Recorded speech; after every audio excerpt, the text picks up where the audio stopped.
The lord. Praise the Lord. ఆత్మదేవా వందనం. ఆత్మదేవా స్తోత్రం. ఆత్మదేవా ఆరాధన. ఆత్మదేవా మహిమ. Praise the lord. ప్రియమైనటువంటి సహోదరి సహోదరులారా, ఈ పవిత్రమైనటువంటి కుటుంబ ప్రార్థనకు మనమందరము ఒకే విశ్వాసంతో, ఒకే పవిత్రమైనటువంటి మనస్సులతో ఇక్కడ గుమికూడి ఉన్నాం. మనందరిపై ఆ పరిశుద్ధాత్మ సర్వేశ్వరుని యొక్క దీవెనలు, ఆ పరిశుద్ధాత్మ యొక్క ఆయన యొక్క వరాలు మనందరిపై కుమ్మరించబడాలని అందరూ కళ్ళు మూసుకుని మన యొక్క హృదయాలను, మన యొక్క మనస్సులను ఆ పవిత్రాత్మ సర్వేశ్వరుని ఆహ్వానించడానికి మనల్ని మనము తయారు చేసుకుందాం. ఈరోజు మనం వినబోయేటువంటి ఈ యొక్క దేవుని యొక్క వాక్యాన్ని, మరి ముఖ్యంగా ఈరోజు ఈ యొక్క ప్రార్థన కూటాన్ని ఏర్పాటు చేసుకున్నటువంటి ఊబా, సత్యబాబు, వరలక్ష్మి కుటుంబాన్ని, వారి జీవితంలో దేవుడి చేసినటువంటి అనేకమైనటువంటి మేలులను తలంచుకుని వారందరి కోసం ప్రత్యేకంగా ప్రార్థిద్దాం. వారి యొక్క బిడ్డలు మర్సీ, అనుషాను దేవుడు దీవించాలని, మరి ముఖ్యంగా మర్సీని ఆమె తయారవుతున్నటువంటి ఈ యొక్క డిఎస్సి పరీక్షకు దేవుని యొక్క అనుగ్రహాల ద్వారా, దేవుని యొక్క చిత్తమైతే ఆ బిడ్డకు గవర్నమెంట్ జాబ్ రావాలని ప్రార్థిద్దాం. అదేవిధంగా ఊబా, సింహాచలం, కాసులమ్మ వారి కుటుంబంలో దేవుడి చేసినటువంటి మేలులకు కృతజ్ఞత చెల్లిస్తూ వారిని ప్రత్యేకంగా దేవుడు దీవించి ఆశీర్వదించాలని, ఆయన యొక్క కృపలో ఆయన యొక్క ఆశీస్సులు వారిపై దండిగా మెండుగా ఉండాలని ప్రార్థిద్దాం.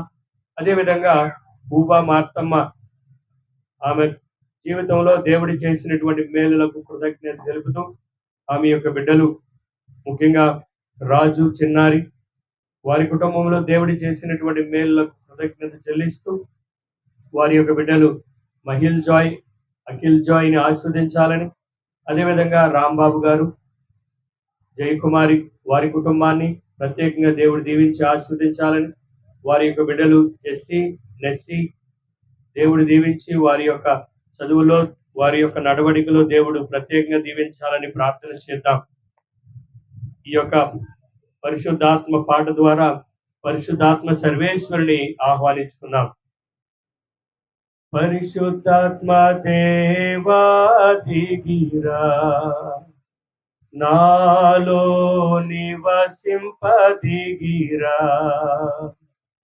పరిశుద్ధాత్మ దేవా దిగిరా, నాలో నివసింపదిగిరా. అందరూ పరిశుద్ధాత్మ దేవా దిగిరా, నాలో నివసింపదిగిరా. దాహంతో తప్పించిపోతున్నా, పరలోకం తెరచి దిగిరా. దాహంతో తప్పించిపోతున్నా, పరలోకం తెరచి దిగిరా. పరిశుద్ధాత్మ దేవా దిగిరా, నాలో నివసింపదిగిరా. అందరూ మీ యొక్క ఆత్మలను, మీ యొక్క మనస్సులను, మీ యొక్క హృదయాలను తెరవండి. పవిత్రాత్మ సర్వేశ్వరుడు మనపై దిగిరమ్మని ఆహ్వానించండి. పరిశుద్ధాత్మ దేవా దిగిరా, నాలో నివసింపదిగిరా. అందరూ చెప్పండి, పరిశుద్ధాత్మ దేవా దిగిరా. అందరూ నా తర్వాత చెప్పండి ప్లీజ్. పరిశుద్ధాత్మ దేవా దిగిరా. నాలో నివసింప దిగిరా. దాహంతో తప్పించిపోతున్న పరలోకం తెరచి దిగిరా. పరిశుద్ధాత్మ దేవా దిగిరా. నాలో నివసింప దిగిరా. అందరూ పరిశుద్ధాత్మ దేవా దిగిరా. నాలో నివసింప దిగిరా. దాహంతో తప్పించిపోతున్నా పరలోకం తెరచి దిగిరా.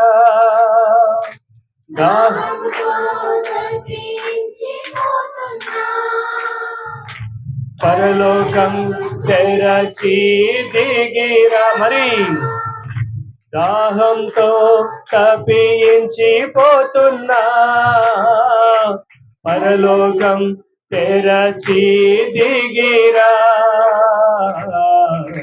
పరిశుద్ధాత్మ దేవా దిగిరా. నాలో నివసింప దిగిరా. తీరు రక్తంతో అభిషేకించా అగ్నితో పరిశుద్ధత నీయుమా. తీరు రక్తంతో అభిషేకం చేయుమా. అగ్నితో పరిశుద్ధత నీయుమా. తీరు రక్తంతో అభిషేకం చేయుమా. అగ్నితో పరిశుద్ధత నీయుమా. పరిశుద్ధాత్మ దేవా దిగిరా.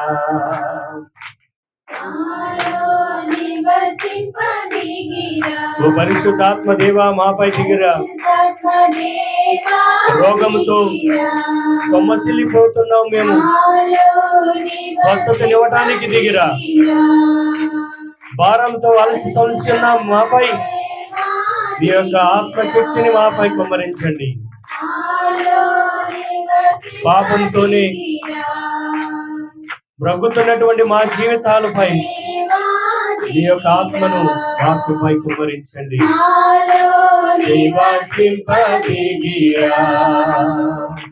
పరిశుద్ధాత్మ దేవా దిగిరా. నాలో నివసింప దిగిరా. Praise the Lord. Praise the Lord. Praise the Lord.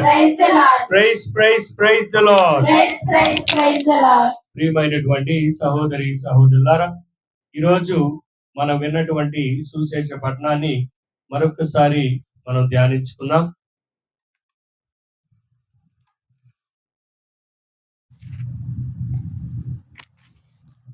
లూకా సువార్త 17వ అధ్యాయము 19వ వచనం నుండి 31వ వచనం వరకు చదువుకుందాం. ధనవంతుడొకడు పట్టు వస్త్రములు ధరించి నిత్యము విందులతో వినోదములతో కాలము గడుపుచుండెను. అతని వాకిట లాజరు అను నిరుపేద పడి ఉండెను. అతని దేహమంతయు వ్రణములతో నిండి ఉండెను. మరొకరు వాడు ఆ ధనికుని బల్ల మీద నుండి జారిపడు మెతుకుల కొరకు కాచుకొని ఉండెను. కుక్కలు వాని వ్రణములను నాకుచుండెను. ఆ నిరుపేద మరణింపగా దేవదూతలు అతన్ని కొనిపోయి అబ్రహాము ఒడిలోనికి చేర్చిరి. ధనికుడు కూడా చనిపోయి పాతి పెట్టబడెను. అప్పుడు అతడు బాధపడుచు పాతాళము నుండి సుదూరములో అబ్రహాము రొమ్మున ఆనుకొని ఉన్న లాజరును కన్నెత్తి చూసెను. అతడు అంగలార్చుచు, తండ్రి అబ్రహామా, నన్ను కరుణింపుము. నేను ఈ మంటలలో మాడిపోవచ్చున్నాను. తన వ్రేలి కొనను నీటిలో ముంచి నా నాలుకను చల్లార్చుటకు పంపుము అనెను. అందుకు అబ్రహాము, కుమారా, మరువకుము, నీ జీవితములో నీవు సకల సంపదలను అనుభవించుచుండా లాజరు అష్ట కష్టములను అనుభవించెను. అందుచే నీవు ఇప్పుడు కష్టపడుచుండా అతడు సుఖపడుచున్నాడు. అంతేకాక మన మధ్య దాటుటకు వీలు లేని అగాధము ఉన్నది. అందువలన అచ్చటి వారు ఇచ్చటకు రాలేరు, ఇచ్చటి వారు అచ్చటకు పోలేరు అని పలికెను. అందుకు ధనవంతుడు, అట్లయినా నాదొక మనవి, నాకు 5 సహోదరులు ఉన్నారు. వారు కూడా ఈ ఘోరం నరకమునకు రాకుండా హెచ్చరిక చేయుటకు లాజరును నా తండ్రి ఇంటికి పంపుము అనెను. అందుకు అబ్రహాము, వారిని హెచ్చరించుటకు మోషే, ప్రవక్తలున్నారు. వారి హెచ్చరికలను ఆలకించిన చాలును అని సమాధానమిచ్చెను. అది చాలదు తండ్రి అబ్రహామా, మృతులలో నుండి ఎవరైనా వారి వద్దకు వెళ్ళిన ఎడల వారికి హృదయ పరివర్తనము కలుగును అని అతడు మరలా పలికెను. అందులకు అబ్రహాము, మోషే, ప్రవక్తల హెచ్చరికలను పెడచెవిన పెట్టివాడు మృతుల నుండి ఒకడు సజీవుడై వారిని హెచ్చరింప వెళ్ళినను నమ్మరు అని ప్రత్యుత్తరం ఇచ్చెను. ఇది క్రీస్తు సువిశేషము. అందులకు అబ్రహాము, మోషే, ప్రవక్తల హెచ్చరికలను పెడచెవిన పెట్టిన వారు మృతులలో నుండి ఒకడు సజీవుడై వారిని హెచ్చరింప వెళ్ళినను నమ్మరు అని ప్రత్యుత్తరం ఇచ్చెను. పితా, పుత్ర, పవిత్రాత్మ నామమున. ప్రియమైనటువంటి సహోదరి సహోదరులారా, ఈరోజు మనం ఈ యొక్క సువిశేష పఠనం చాలా ముఖ్యమైనటువంటి విషయాలను మన ముందు పెడుతూ ఉంది. ఈరోజు చాలా ముఖ్యమైనటువంటి ఈ యొక్క దేవుని యొక్క సందేశం ఈ యొక్క ఆధునిక ప్రపంచంలో జీవిస్తున్నటువంటి మనకి ఇది చాలా ముఖ్యమైనటువంటిది. ఈరోజు ఈ లాజరు, ధనవంతుడు అనేటువంటి ఈ యొక్క దేవుని యొక్క సువిశేషం మనకు అందరికీ తెలుసు. ఎన్నోసార్లు విన్నాం, ఎన్నో పర్యాయాలు మన సొంతగానే ఈ యొక్క సువిశేషాన్ని మనము చదివి ఉండవచ్చు. అయితే ప్రియులారా, ఇక్కడ మనం గమనించవలసింది, ధనవంతుడు చేసినటువంటి తప్పు ఏమిటి? అటువంటి తప్పు మనం కూడా చేయకుండా ఉండటానికి ప్రయత్నించాలి.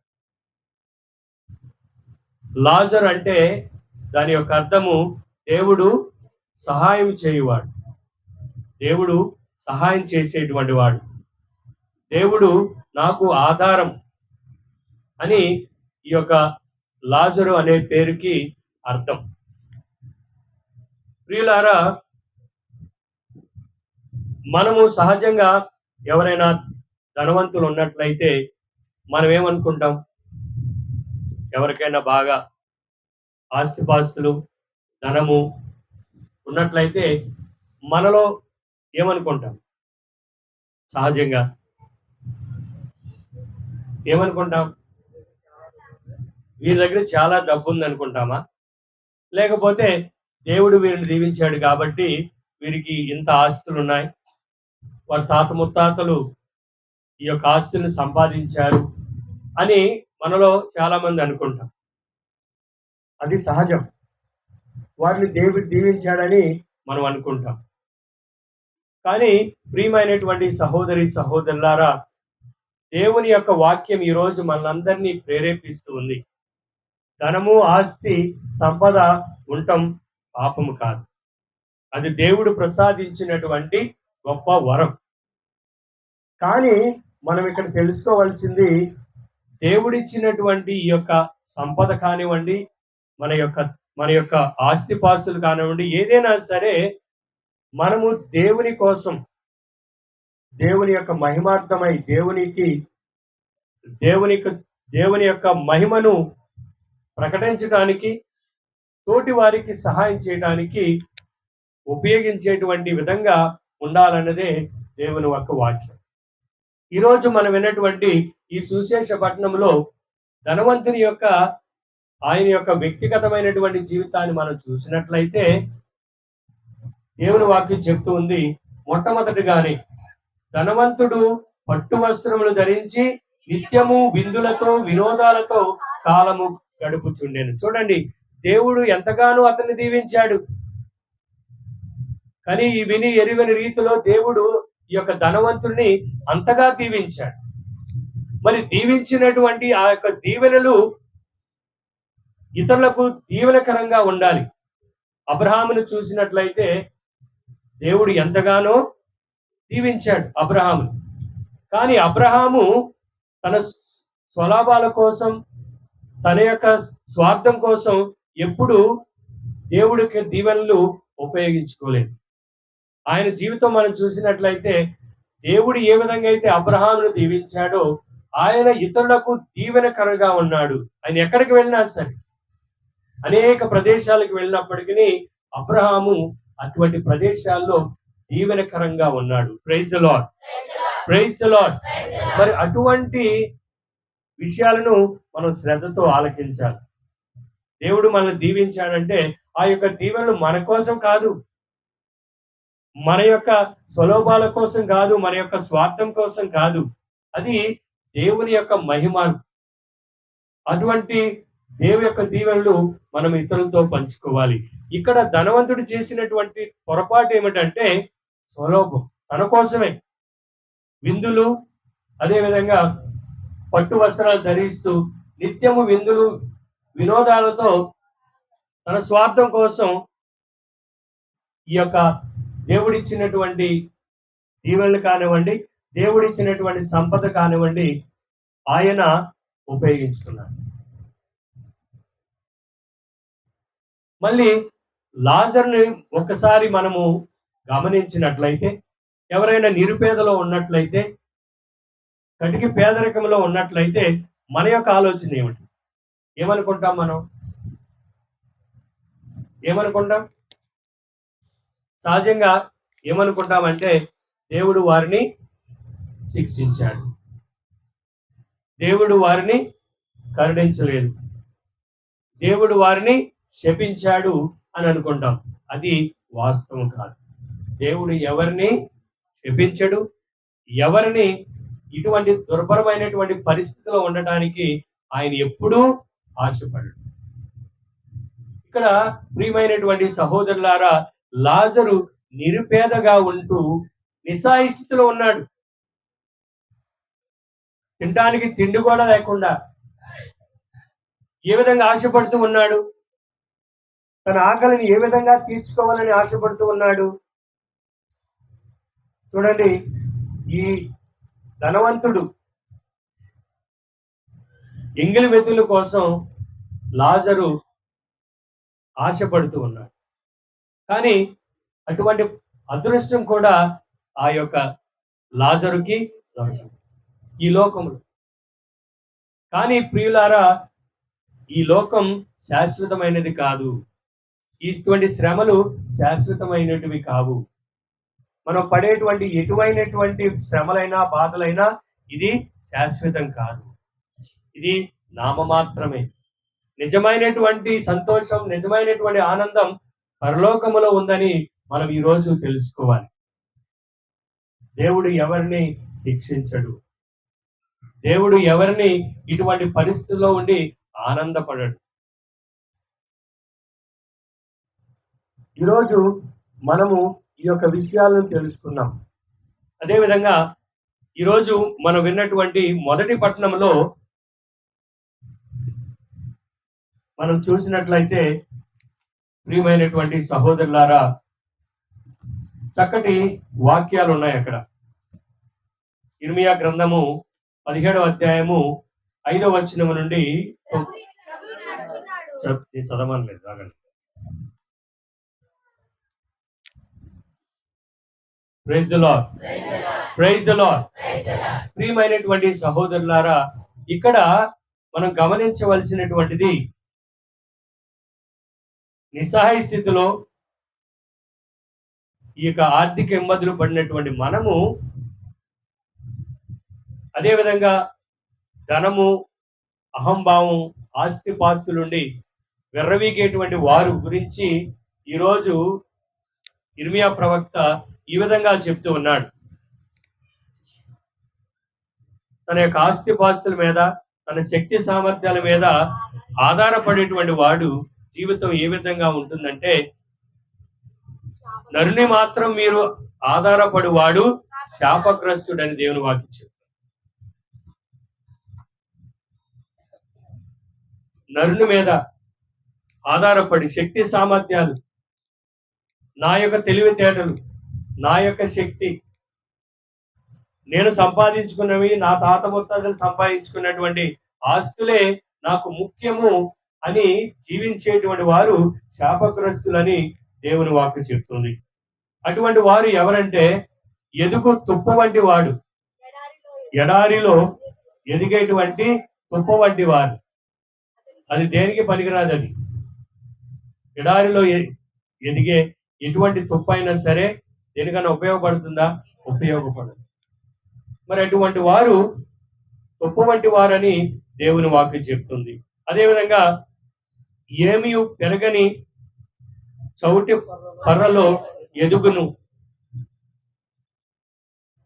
కానీ దేవుని నమ్మి దేవుని యొక్క చిత్తాన్ని ప్రకారం జీవించేటువంటి వారు దేవుడు వారిని దీవిస్తాడని దేవుని వాక్యం చెప్తుంది.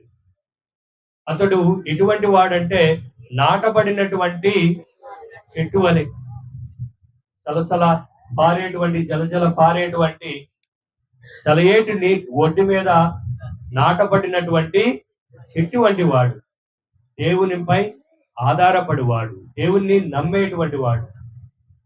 మరి అటువంటి విషయాలని ప్రియమైనటువంటి సహోదరులారా మనం గమనించాలి. అదేవిధంగా దేవుడు ఎల్లప్పుడూ మనల్ని ఆదరించేటువంటి వాడు, దేవుడు ఎల్లప్పుడూ మనల్ని దీవించేటువంటి వాడు, దేవుడు మనం ఎల్లప్పుడూ కరుణించేటువంటి వాడు, తన యొక్క దీవెనలను కుమ్మరించేటువంటి వాడు. మరి అటువంటి దేవుని యొక్క దీవెనలు మనం పొందాలంటే మనం ఏం చేయాలంటే నీతిమంతులుగా ఉండాలి. పునీత జోజప్ప గారి గురించి నిన్న చక్కగా మనం ధ్యానించాం. ఎందుకని జోజప్ప గారు నీతిమంతుడని పిలువబడ్డాడంటే, దేవుడిచ్చినటువంటి జీవితాన్ని ఆయన ప్రతి ఒక్క క్షణం దేవుని యొక్క చిత్తాన్ని నెరవేర్చడానికి ఆయన ప్రయత్నించాడు. కలలో అనుకున్నాడు, మనసులో అనుకున్నాడు, తన ఉద్దేశం బహిరంగంగా మరియమాతను అవమానించడానికి ఇష్టపడక రహస్యముగా ఆమెను విడనాటడానికి ప్రయత్నించినటువంటి నీతిమంతుడు. అందుకనే దేవుడు అంతగా దీవించాడు. దేవుడు నీతిమంతుడని మన యొక్క సత్య శ్రీ సభకు ఆయన యొక్క సంరక్షుడని మనము ఆయన పిలుస్తాం. మరి అటువంటి విశ్వాసంలో మనం జీవించడానికి ప్రయత్నించాలి ప్రియమైనటువంటి సహోదరులారా. అదేవిధంగా సమయం ఉన్నప్పుడే మనము మనసును మార్చుకోవాలి. సమయం ఉన్నప్పుడే. ఈరోజు మనం విన్నటువంటి సుశేషపట్నంలో ఈ యొక్క ధనవంతుడు కోరుకుంటున్నాడు దేవుణ్ణి. ఏమని కోరుతున్నాడు? తండ్రి అబ్రహామా, నన్ను కనికరింపుము. చూడండి, ఇంకేం ఉపయోగం? ఈ జీవితంలో ఈ శ్వాస ఉన్నప్పుడు నువ్వు దేవుని మొరపెట్టుకోలేదు, దేవుని గురించి ఆలోచించలేదు, సరే, దేవుని గురించి పక్కన పెట్టు. నీ యొక్క సహోదరుడు, నీ పక్కనే ఉన్నటువంటి లాజరు, పేద లాజర్ను కూడా నువ్వు పట్టించుకోలేదు, సమయాన్ని ఇవ్వలేదు. మరి ఇటువంటి ఈ లోకంలో నువ్వు ఇవ్వనప్పుడు మరి పరలోకంలో నీకు ఏ విధంగా ఇవ్వబడుతుంది? ఈ లోకంలో నువ్వు దయ చూపితే పరలోకంలో నీకు దేవుడు దయ చూపిస్తాడు. ఈ లోకంలో నువ్వు కరుణ కలిగి జీవిస్తే పరలోకంలో దేవుడు నిన్ను కరుణిస్తాడు.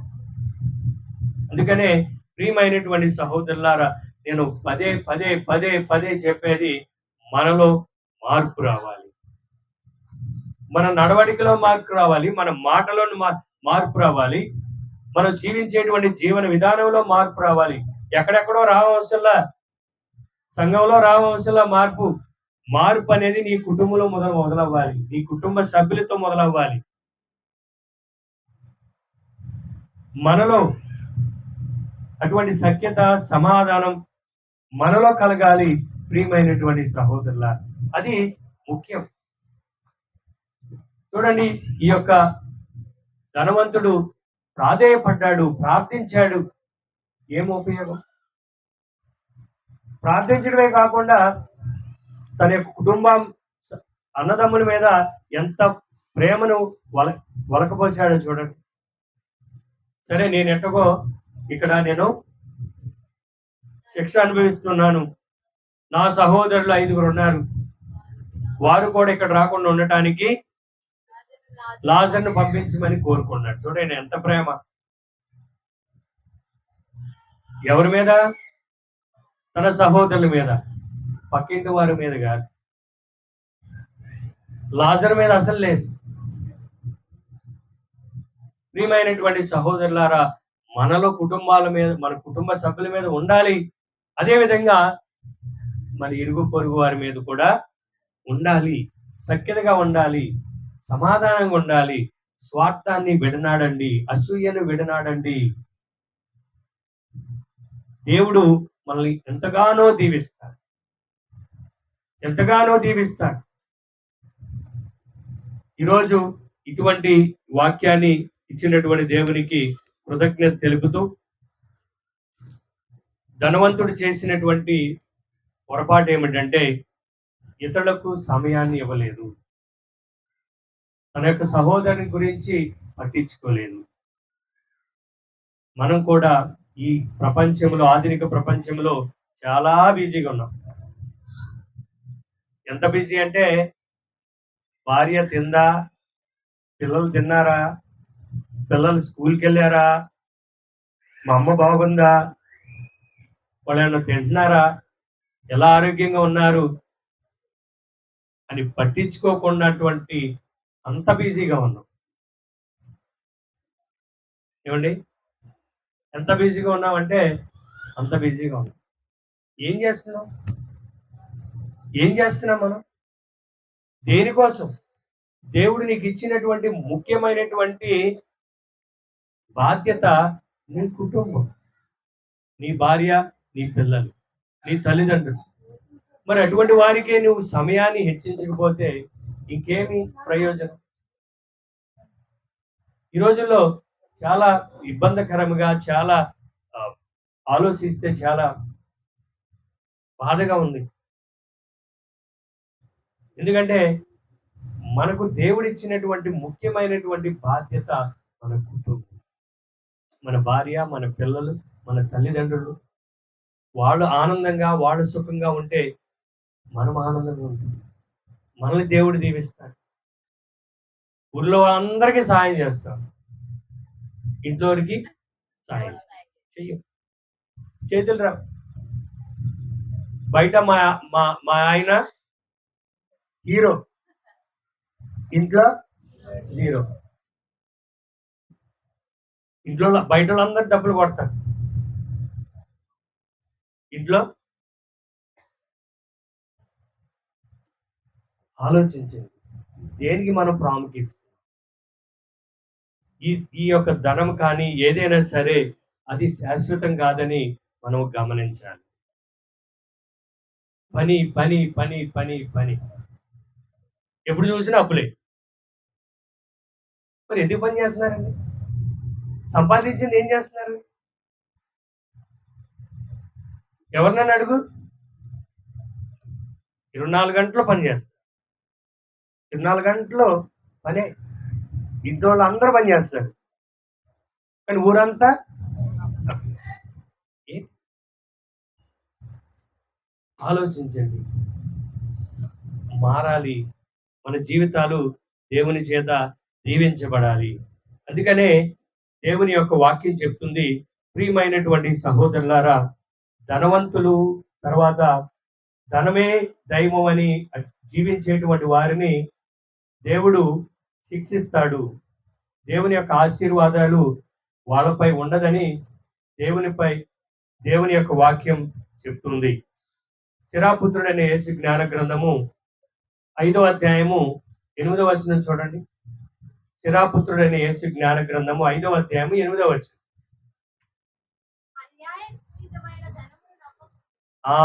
అన్యాయముగా సంపాదించేటువంటి ధనమును నమ్మకము నాశనము సంభవించినప్పుడు అది నిన్ను కాపాడలేదు. ధనం అనేది మనల్ని ఎప్పుడూ కాపాడదు. ధనము, ఆస్తి, ఆస్తులు, పేరు ప్రఖ్యాతులు మనల్ని ఎప్పుడూ కాపాడదు. దేవునిపై ఆధారపడి జీవించేవారు. అదేవిధంగా శిరాపుత్రుడు యేసు జ్ఞాన గ్రంథం 31వ అధ్యాయము 5-6 వచనాలు చూసినట్లయితే, శిరాపుత్రుడు యేసు జ్ఞాన గ్రంథం, బంగారమును ప్రేమించువాడు న్యాయవంతుడు కాజాలడు, ధనమును సంపాదించుకోరువాడు దాని వలనే నాశనమగును. డబ్బు వలన చాలా మంది నాశనమైరి, ధనము వలన వారు వినాశనమునకు.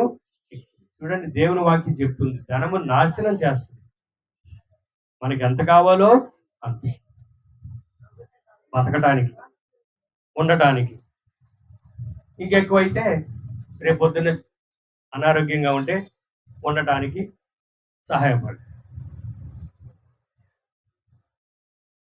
మత్తయి రాసినటువంటి మత్తయి సువార్త 6వ అధ్యాయము 24వ వచనంలో, మత్తయి సువార్త 6వ అధ్యాయం 24, ఏ వ్యక్తియు ఇద్దరు యజమానులను సేవింపజాలడు, ఇద్దరిలో అతడు ఒకరిని ద్వేషించును మరి ఒకరిని ప్రేమించు. మీరు ధనమా దైవమా? మనము రెండింటిని ప్రేమించకూడదు. 2 పడవల మీద కాలు పెట్టకూడదు. పడితే ఏమవుద్ది? అంతోని దాస్ గారు నీళ్ళు పడుకో. అందుకనే ప్రియమైన సహోదరులారా, మనము గమనించి, మనం దేవుళ్ళు కావాలా, ధనము కావాలా, ఆస్తిపాస్తులు కావాలా? కావాలి. ఎంతవరకు? మనకి సంతృప్తినివ్వడానికి మనకు కావాల్సిందే కావాలి. ఇంకెక్కువ అవసరం లేకుండా మనల్ని ప్రభు దీవించాలని ప్రార్థన చేద్దాం. అయ్యో అయ్యో ఎంత ఘోరమో, అయ్యో అయ్యయ్యో ఎంత దారుణం, అయ్యో అయ్యో ఎంత ఘోరమో, అయ్యో అయ్యయ్యో ఎంత దారుణం. ప్రేమకు ప్రతిఫలమా ఈ సిలువ శిక్ష, కరుణకు బహుమానమా ఈ కఠిన పరీక్ష. ప్రేమకు ప్రతిఫలమా ఈ సిలువ శిక్ష, కరుణకు బహుమానమా ఈ కఠిన పరీక్ష. అయ్యో అయ్యో ఎంత ఘోరమో, అయ్యో అయ్యయ్యో ఎంత దారుణం, అయ్యో అయ్యో యేసయ్యా మన పాపం మన శాపం సిలువ మానుగా మారే, అపరాధం అపవాదం మరణ తీర్పునే కోరే. మన పాపం మన శాపం సిలువ మానుగా మారి అపరాధం అపవాదం మరణ తీర్పులే కోరి న్యాయమా ఇది ధర్మమా నీతికే విద్రోహమా న్యాయమా ఇది ధర్మమా నీతికే విద్రోహమా మమతకే ఈ శాపమా ప్రేమకే అపకారమా మమతకే ఈ శోకమా ప్రేమకే అవకాశమా అయ్యో అయ్యో ఎంత ఘోరమో అయ్యో అయ్యయ్యో ఎంత దారుణం అయ్యో అయ్యో ఎంత ఘోరమో అయ్యో అయ్యయ్యో